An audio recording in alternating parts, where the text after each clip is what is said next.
Welcome to the Deep Dive, where we extract the most important nuggets of knowledge from the research you need to know.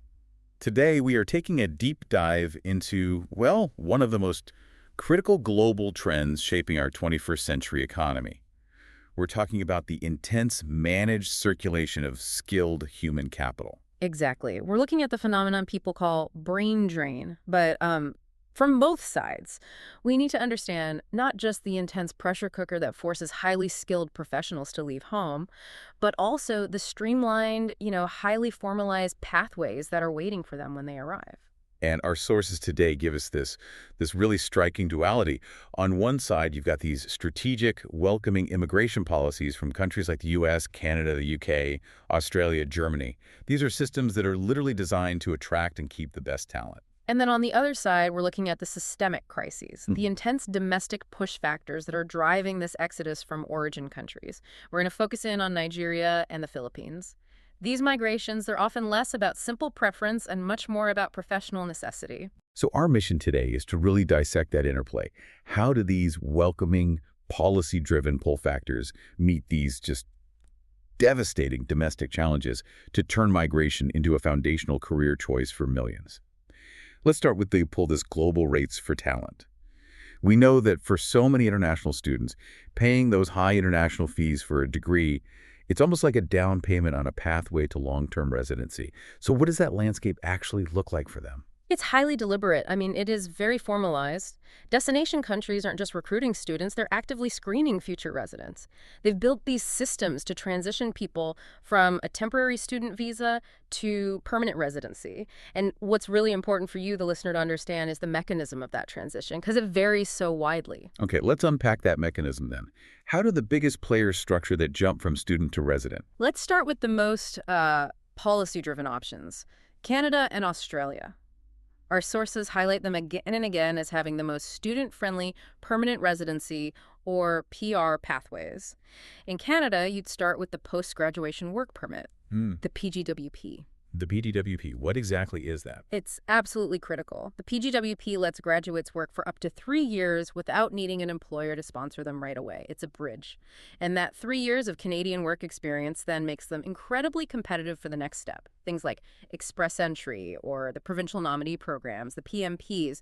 These programs heavily prioritize people who already have Canadian education and work history. So Canada's basically running a 3 to 5 year trial period before they offer permanent status. What about the other major players like the UK or the US? They are, generally speaking, more restrictive. In the UK, you might move on to a skilled worker visa. But to get indefinite leave to remain, or ILR, which is their version of permanent residency, that requires at least 5 years, plus constant employer sponsorship, and you have to meet a specific salary threshold that just keeps going up. So it's much more precarious. It is. That reliance on an employer makes it much more precarious than the Canadian or Australian models. And the US. I mean, it's still the top destination for higher ed, but the process for staying long-term is notoriously complex. That's right. The U.S. relies so heavily on the H-1B visa, which is lottery-based. It also requires employer sponsorship. And then moving from an H-1B to a green card means navigating labor certification. It's very time-consuming.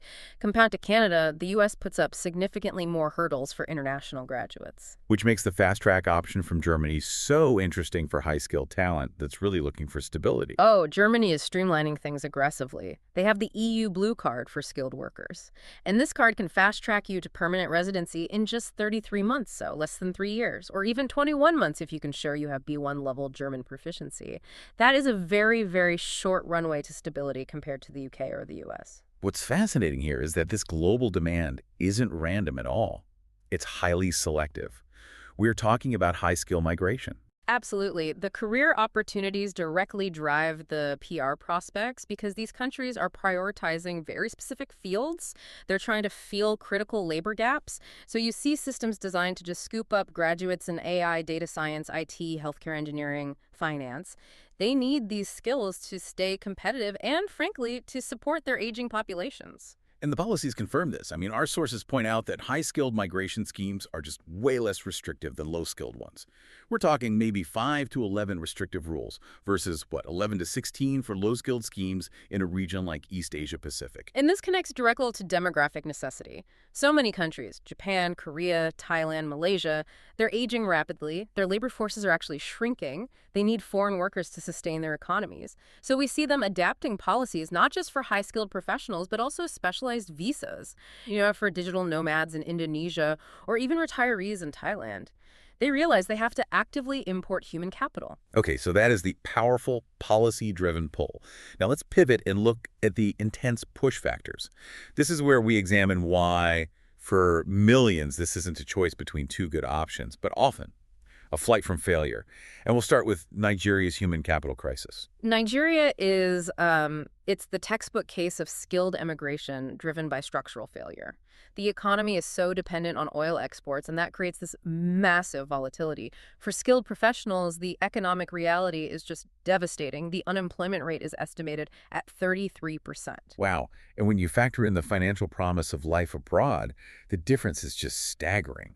We have a source that breaks down the pay disparity for a critical profession like nursing. The gap in pay is the primary economic driver. A Nigerian nurse might earn, say, around $1,000 a month. Now compare that to their counterpart in the US or Canada, who can easily earn upwards of $6,000 a month.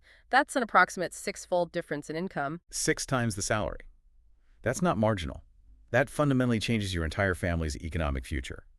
For someone who spent years and a lot of money on a degree, migrating for that kind of return, it becomes less of a luxury and more of a rational strategy. Exactly. And this is where we can ground this in theory.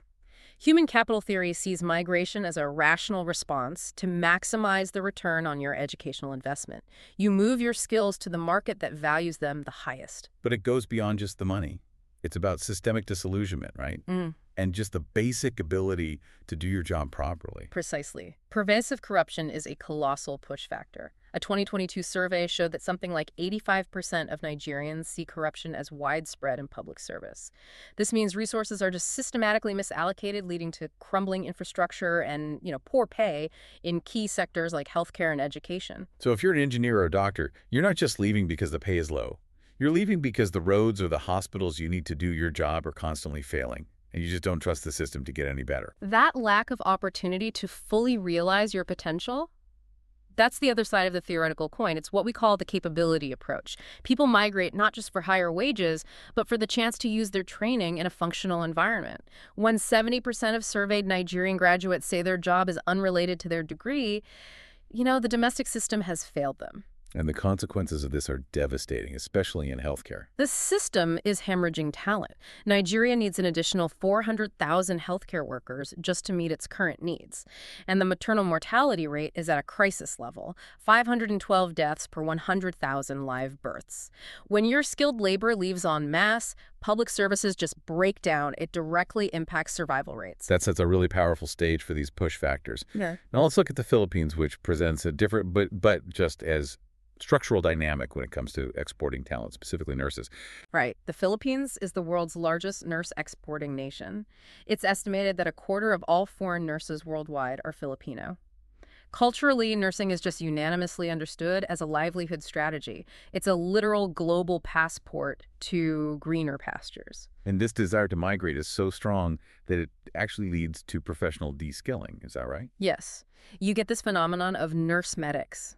These are medical doctors who have already finished their specialized training, but then they retrain as nurses. They do it just to capitalize on overseas opportunities because the migration paths for nurses are so much more reliable than for doctors. That is just incredible. A doctor deciding their best path forward is to downgrade their title and leave.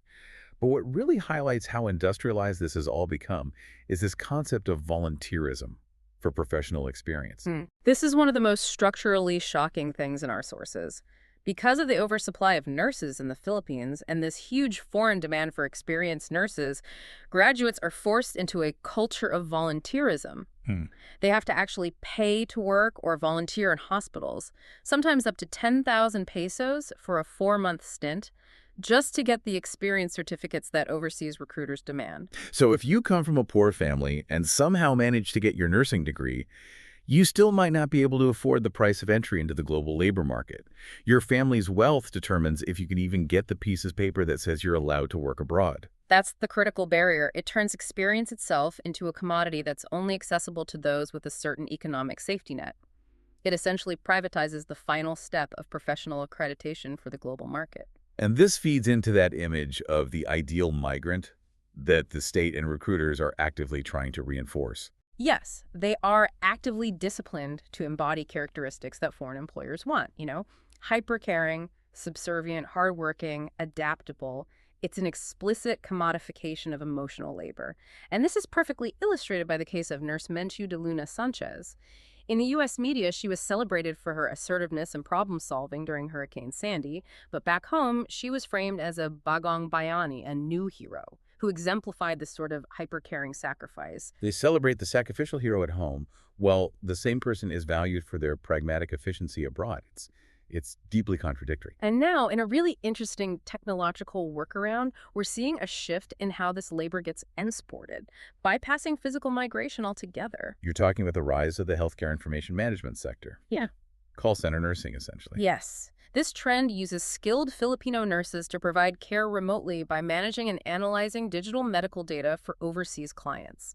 This creates what our sources call global therapeutic networks, so they're providing highly specialized care without ever leaving Manila.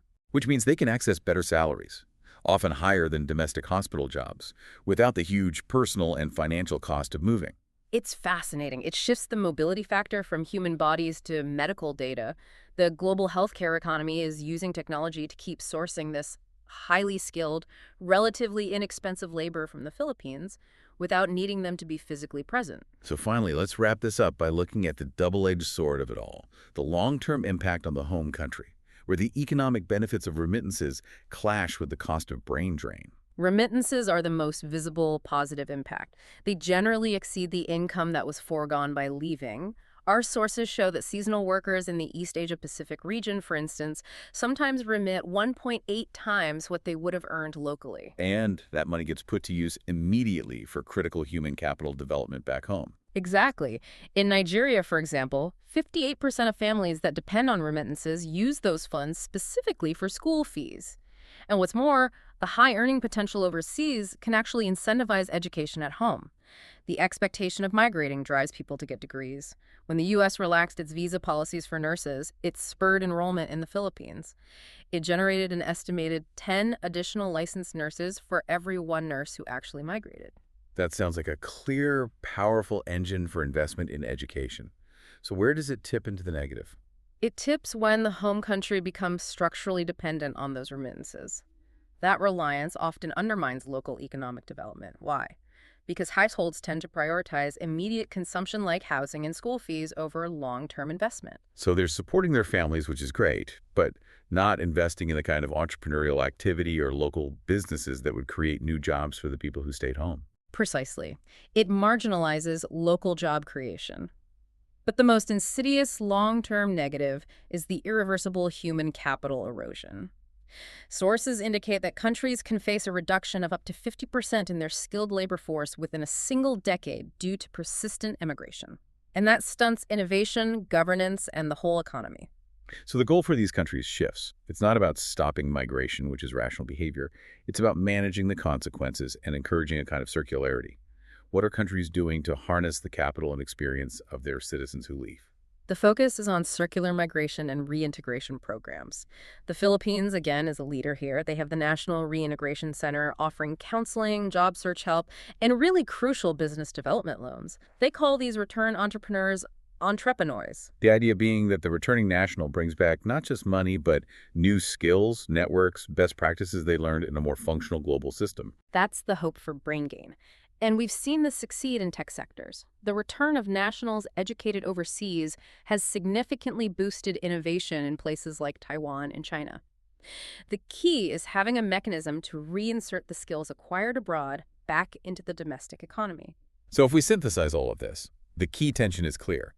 Migration is driven by rational decisions to maximize a return on educational investment. But that decision is forced by powerful structural policies. The desperation of push factors like corruption meets the strategic, targeted pull of destination countries. And the individual skilled worker is constantly caught between a home system that undervalues them and a global system that strategically commodifies their skills. The increasing reliance on non-physical mobilities like call center nursing and this continuous push for temporary or circular migration, it fundamentally shifts the terms of engagement. Which raises an important question for you, the listener, to mull over. If your home country relies on you to send back money, and you can provide highly skilled labor remotely through these digital networks, what does this shift from permanent immigration to a managed temporary or even remote talent export model? What does that mean for an individual's sense of national belonging and professional responsibility? Is your loyalty defined by where you live or by where your money